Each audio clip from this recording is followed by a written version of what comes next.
بسم اللہ الرحمن الرحیم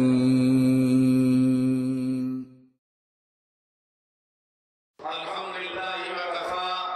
وسلام علی عبادہ الذین اصطفى خصوصا علی سید الرسل وخاتم الانبیاء اما بعد قال النبی صلی اللہ علیہ وسلم علماء امتی کانبیاء بنی اسرائیل اور کما قال علیہ الصلوۃ والسلام میرے انتہائی واجب احترام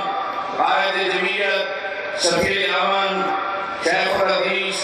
امام المجاہدین اور حضرت شیخ الہند کے مشن کے وارث حضرت مولانا سمیع الحق صاحب اور عمائدین وفاق المدارس العربیہ پاکستان اور اس تاریخ ساز کانفرنس میں شرکت فرمانے والے علماء مشائخ طلباء اور امت مسلمہ کے فرزندان جمع رسالت میں آپ حضرات کی خدمت میں اس وفاق المدارس کی تحفظ مدارس دینہ کانفرنس اور اسلام کے امن کے پیغام کے حوالے سے ایک گزارش کر کے اجازت چاہوں گا کہ آج مدارس عربیہ پاکستان جو ہے وہ جہاں